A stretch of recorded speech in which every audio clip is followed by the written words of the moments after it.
Hello everyone, আসসালামু আলাইকুম and Eid মুবারক। আর এবার ঈদটা একটু স্পেশাল, কারণ গত 2 বছর করোনার জন্য আসলে ওইভাবে ঈদ সেলিব্রেট করাটা হয়ে ওঠেনি। হোপফুলি এবার সবাই মিলে ঈদ সেলিব্রেট করা যাবে।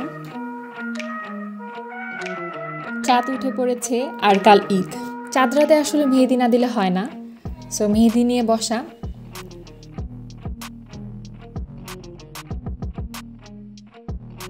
সবার দেওয়ার পর আমি আমার আম্মুকে মেহেদি দিয়ে দিলাম।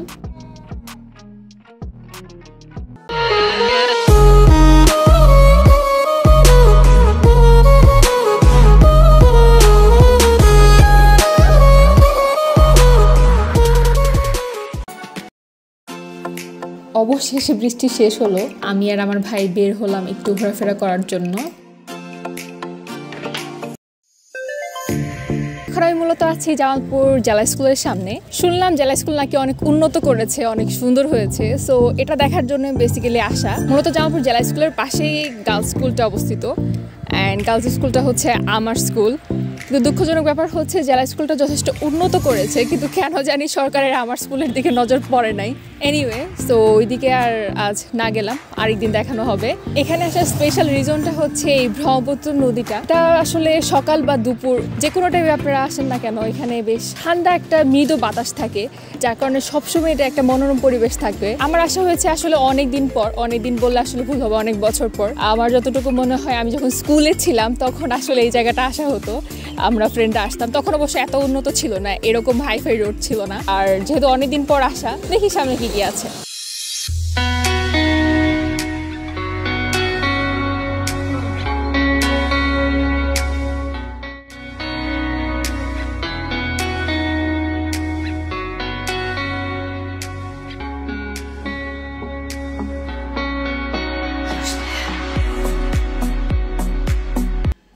এছাড়া নদীর পাড়ে বাচ্চাদের খেলার জন্য ছোট একটা জায়গা ছিল, এখানে দোলনা, নাগরদোলা ইত্যাদি ছিল।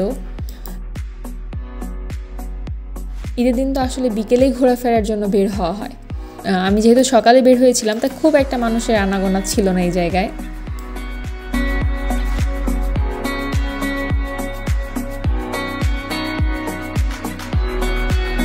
আমার মতো যারা ঢাকায় থাকেন তাদের জন্য আসলে এই সবুজ প্রকৃতি, নদী, এই জিনিসগুলো আসলে খুব মিস করা হয়। ঈদের ছুটি ছাড়া তো আসলে এত বড় ছুটি পাওয়া যায় না, দেখা যায় ঈদে বেশি আসা হয়। তো আমি ঈদে আসলে মাস্ট এই জায়গাটা আসি। আর আমি বলবো যে যারা ঢাকায় থাকেন বা অন্যান্য জায়গায় আছেন, তারা চেষ্টা করবেন নিজস্ব হোম টাউনগুলো একটু ঘুরে আসার। আই থিঙ্ক ভালো লাগবে, অ্যাট লাস্ট মানে মেন্টাল স্যাটিসফ্যাকশনটা পাবেন।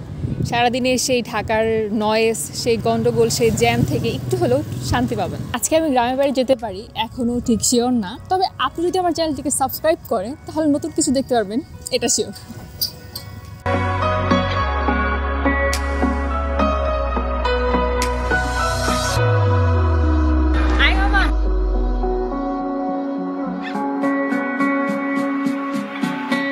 শিশু পার্ক তো খোলা মনে হচ্ছে, চলো তাহলে ভিতরে যাই, দেখি।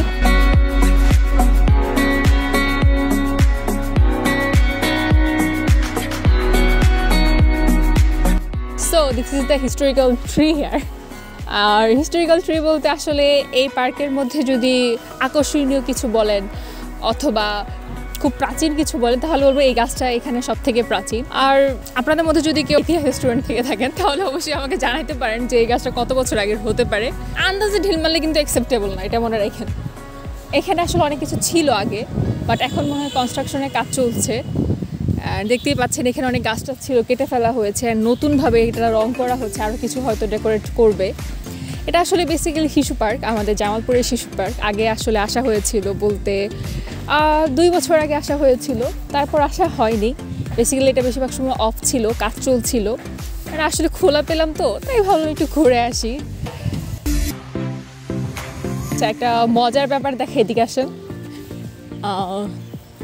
এখানে যে ছোট বাসার মতো যেটা করা হচ্ছে, এখানে আসলে ওরকম ওয়াল দেওয়া ছিল না, তো এটার সাথে মূলত ছোট একটা ফ্যামিলির বাসা ছিল। যেহেতু মেইন গেট অফ থাকতো, তো আমরা কি করতাম, এই সাইড দিয়ে ঘুরে গিয়ে ওইখানে যে আন্টির বাসাটা ছিল ওই আন্টির গেট দিয়ে মানে চুপি চুপি এই দিকে ঢুকতে হইতো, মানে যখন নতুন নতুন কাজ চলে। তবে এখন অবশ্যই সেই স্কোপ নাই, বিকজ এখন পুরাটা ওয়াল করে দেওয়া হয়েছে। এখানে যথেষ্ট লুক আছে, কনস্ট্রাকশনে কাজ চলছে, অ্যান্ড এটা আই থিঙ্ক বেশি সময় লাগবে না, কিছুদিনের মধ্যে হয়তো ওপেন করে দিবে। একটা জুসি জায়গাটা খুবই জুসি, আর আমার খুব জুসি কিছু খেতে ইচ্ছা হচ্ছে।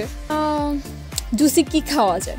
জুসি, ও আচ্ছা, জুসি তো আবার কিছু হয় না, ফ্রুটিকা হইতে পারে কিন্তু নট স্পন্সার। আসলে বেঙ্গলি ব্লগার্সরা তাদের মানে স্পেশালি ফুড ব্লগগুলোতে এত বেশি জুসি ওয়ার্ডটা বলে, সো আমার মনে হলো কেননা জুসি ওয়ার্ডটা বেশি ইউজ করলে আমার এই ব্লগটা অনেক তাড়াতাড়ি অনেক ফেমাস হয়ে যাবে, তার সো আমি জুসি ওয়ার্ডটা ইউজ করছি। এনিওয়ে, এই ছিল আমার ফার্স্ট ঈদ ব্লগ। ভিডিওটা কেমন লাগলো তা অবশ্যই আমাকে কমেন্ট বক্সে জানাবেন। যদি ভিডিওটা আপনাদের পছন্দ হয় তাহলে আমি নেক্সট সেকেন্ড থার্ড পার্টটা আপলোড করব। এটা আপনাদের উপর ডিপেন্ড করছে যে আপনারা কতটুকু পছন্দ করেন। আর হ্যাঁ, আজকের ভিডিওতে আপনাদের ফেভারিট পার্ট কী ছিল তা অবশ্যই আমাকে ইনস্টাতে বলতে ভুলবেন না। ইনস্টা হ্যান্ডেলটা আমার ডেসক্রিপশন বক্সে দেওয়া থাকবে। আজ এই পর্যন্তই, সবাই ভালো থাকবেন, আল্লাহ হাফেজ।